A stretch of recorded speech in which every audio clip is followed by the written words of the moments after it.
Assalamualaikum warahmatullahi wabarakatuh. Yang terhormat Bapak Aditya Akbar Riyadi Hemkom, yang terhormat Ibu Evanita Mkom, dan tak lupa teman-teman yang saya banggakan. Di sini saya akan mempresentasikan mengenai seminar saya, yaitu aplikasi pemesanan bakso berbasis web menggunakan metode waterfall. Apa yang menjadi latar belakang pengambilan judul ini? Dalam pengambilan judul ini saya memiliki beberapa alasan. Yang pertama, menjadi kebutuhan untuk mendapatkan informasi dan belanja dalam waktu singkat. Yang kedua, dapat memudahkan dalam berbelanja, khususnya pada makanan bakso. Yang ketiga, untuk mengembangkan UMKM setempat. Ada beberapa rumusan masalah yang menjadi poin yang saya ambil. Yang pertama, bagaimana merancang sebuah aplikasi yang dapat melakukan pemesanan bakso secara online serta untuk mempromosikan makanan bakso Majas melalui aplikasi berbasis web. Dan yang kedua, apakah aplikasi ini akan memberikan manfaat kepada penjual dan para pelanggan. Dari situ saya ada beberapa batasan masalah yang saya berikan pada penelitian kali ini. Yang pertama, aplikasi pemesanan bakso Majas masih berbasis web sehingga belum memiliki aplikasi versi mobile. Dan yang kedua, pembayaran aplikasi hanya dapat dilakukan di toko ketika pengambilan pesanan. Yang ketiga, masih banyak kekurangan yang dapat ditambahi dalam proses pengembangan nanti. Jadi untuk kedepannya semoga dapat digunakan dan dikembangkan lagi dalam aplikasi ini. Dan ini ada tujuan penelitian. Dalam tujuannya sendiri, saya merancang sebuah aplikasi untuk pemasaran dalam meningkatkan penjualan bakso Majas, sehingga dalam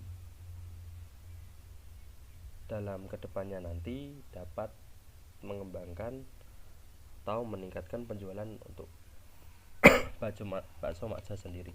Dan yang kedua, untuk meningkatkan UMKM bakso Majas seperti yang saya kutip di tujuan pertama tadi. Dan yang terakhir adalah metodologi penelitian. Pada perancangan metode aplikasi menggunakan metode waterfall. Metode ini merupakan metode yang paling umum digunakan dalam pembuatan sebuah aplikasi. Dalam kenapa saya ambil metode waterfall? Alasannya bukan hanya sebagai yang paling banyak digunakan, tapi menurut saya metode waterfall adalah metode yang paling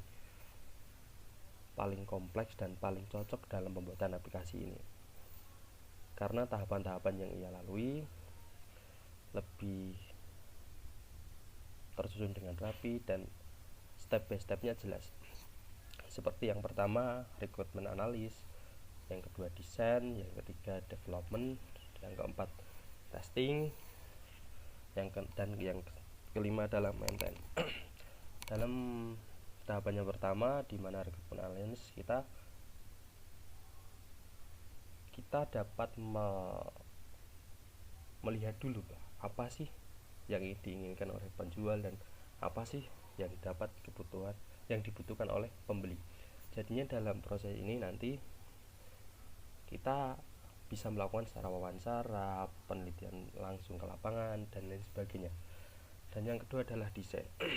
Di sini setelah kita mendapatkan apa yang tadi kita dapatkan dari wawancara tersebut, kita bisa mendesain untuk kedepannya aplikasi ini memiliki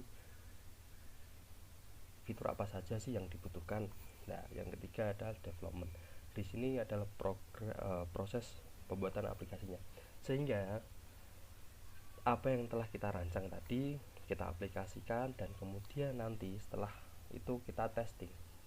Setelah kita testing, kita uji dulu gimana, apa sih kekurangannya, kira-kira masih banyak yang perlu ditambah atau tidak. Nah, ketika sudah selesai, kemudian kita tahap maintenance, yaitu tahap perawatan. Setelah kita edarkan, kita kemudian rawat, kira-kira nanti ada bug atau error atau apa kedepannya nanti bisa kita perbarui.